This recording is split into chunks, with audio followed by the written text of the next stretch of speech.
have our gorgeous friend Hello. Steve Murphy. Hello, Yes. hello. We've missed you. Oh, I haven't seen you since the high seas. Since the Caribbean.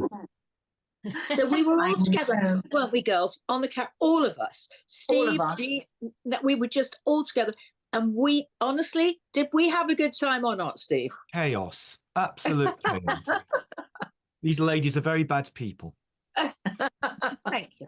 We led you astray. You did. And we were sober, weren't we? Occasionally? Some of it. Once, I think. But we had, it's so lovely because it's like our little family. I miss you so. Now, first of all, Steve, are you going to come and see us in Calendar Girls? I am indeed. Just let us know when.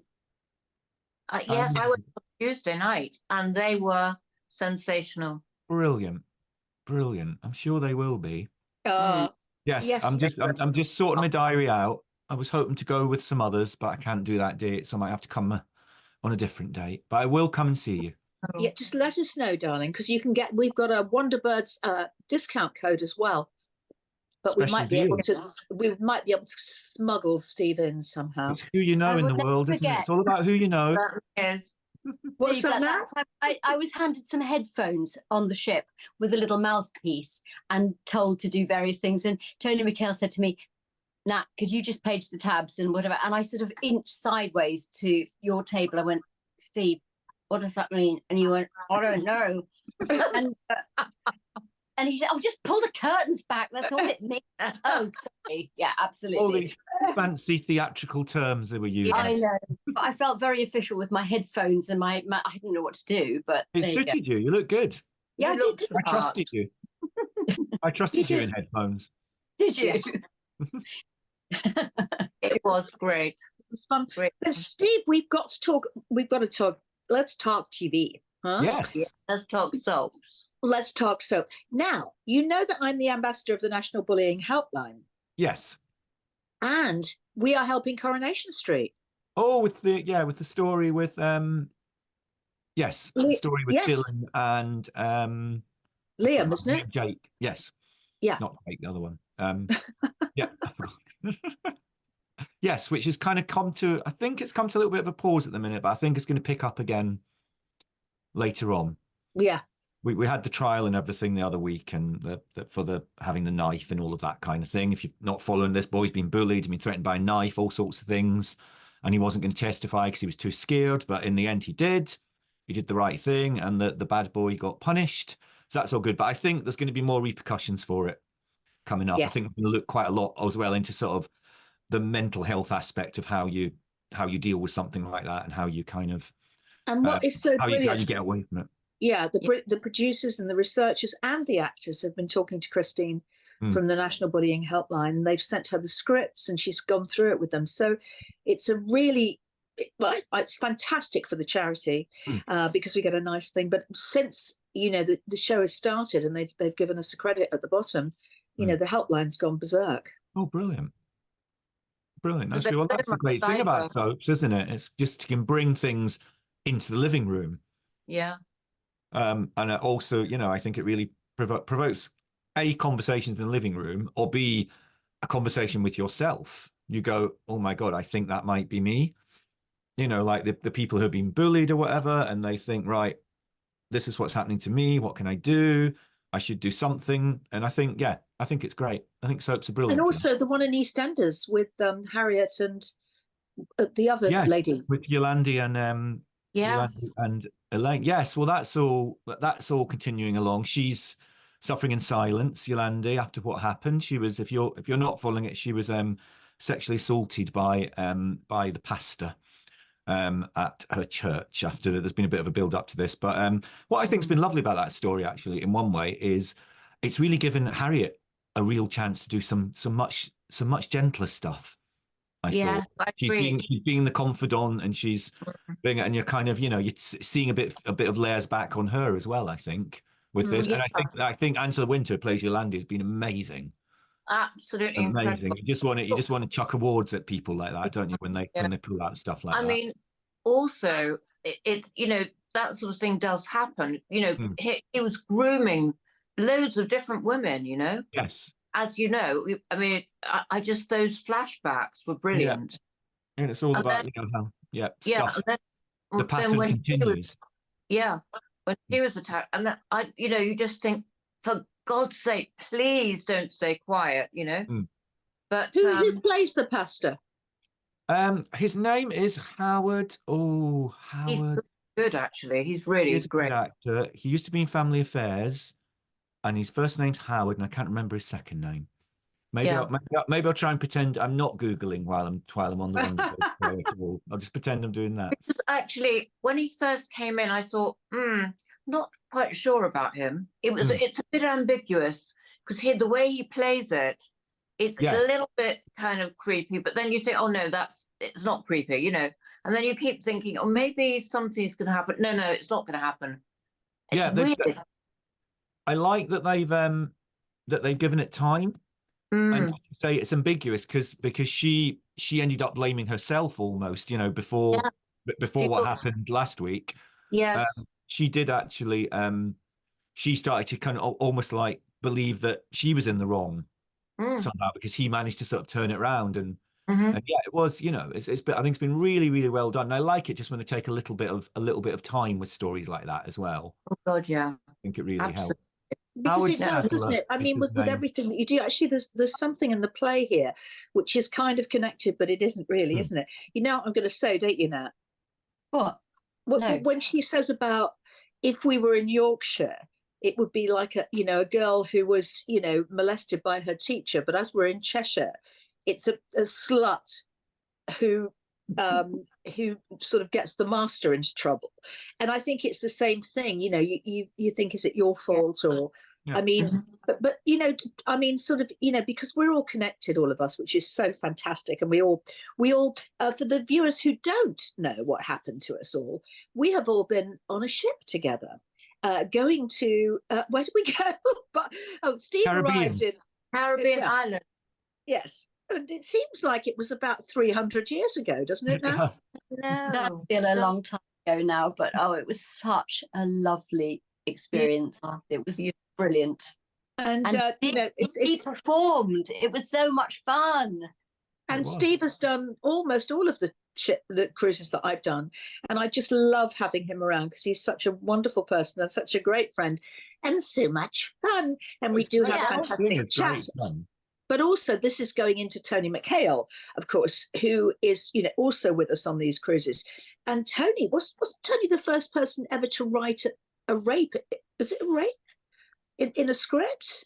In EastEnders, he may have written Kathy's Rape by Wilmot Brown. Yes, he did. Yes, he did. He was he was one of the lead writers around that time. Yeah.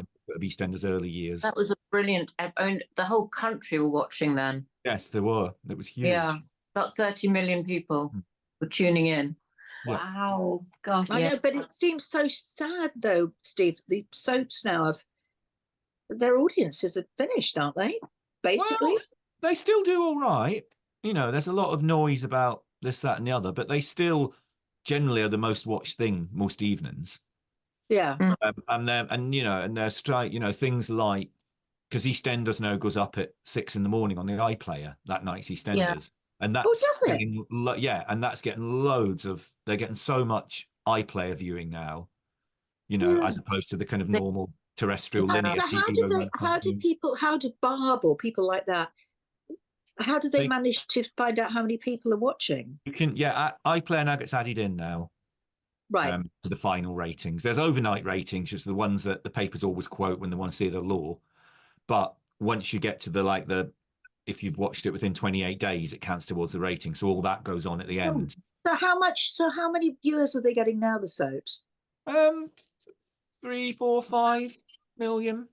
Yeah. Not the 18 million it would have been back in the day, quite easily, most of them.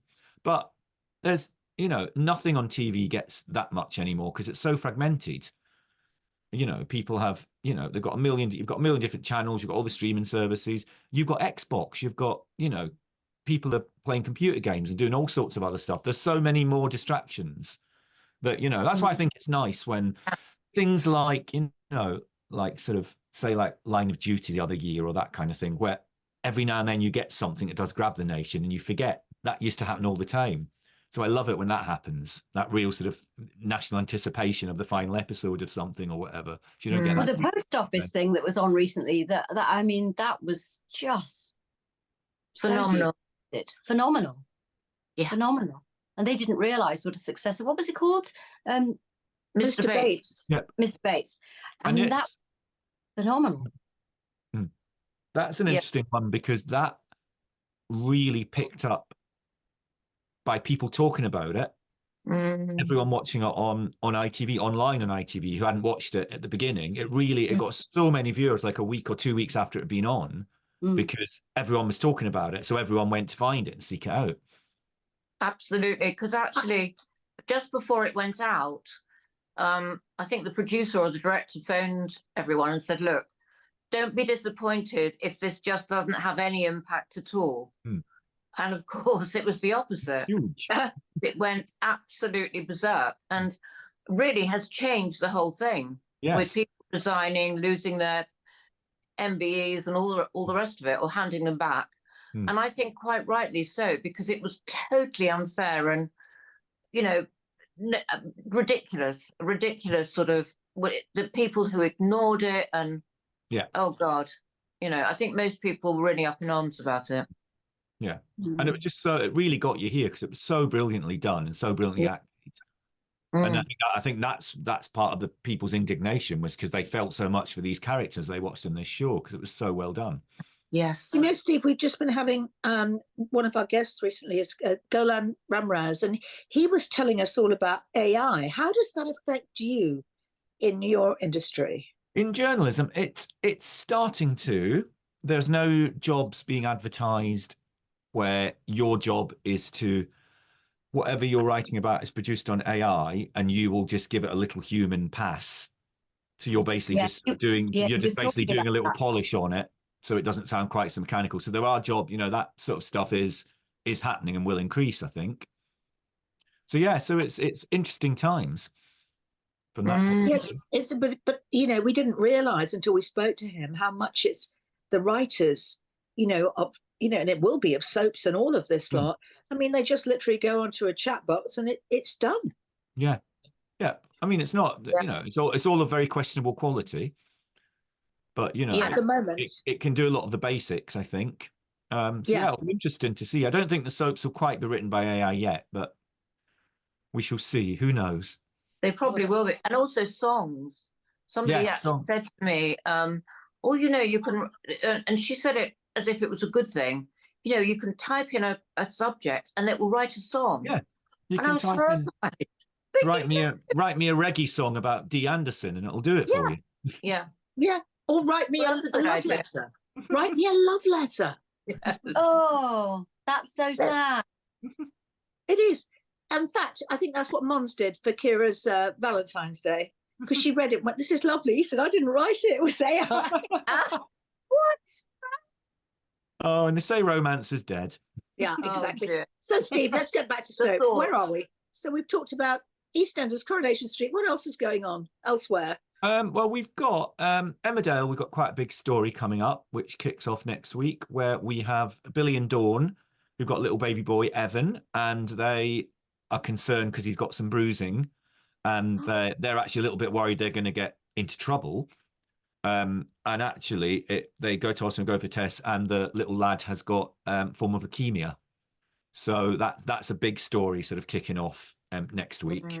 Which is obviously, so they'll be working with the leukemia charity to do this, won't they? Yeah. Which is going to, I mean, I think it is interesting what you were saying about how hard. I mean, people will always kind of slightly diss soaps, but I don't think people realize how diligent they are in their research of things of issues like this, how hard they work to get it right, and how much time, as you were saying, you know, given the charity the time to read through the scripts, you know, they spend a lot of time speaking with people who've had real life experience of it.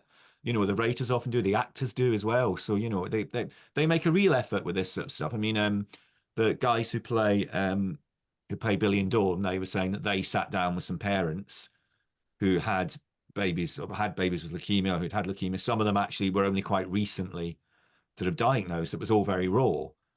but they said that was the most helpful thing in the world, to sit down with these parents to go through their real life experience and feel that they can now take that and do that well on TV.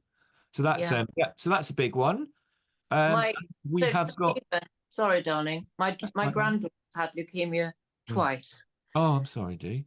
And she's 13. She just finished her second round of treatment. And my daughter does that. She links up, and Summer links up with other kids who've just been diagnosed to talk to them about it, because it's pretty grim, the actual treatment.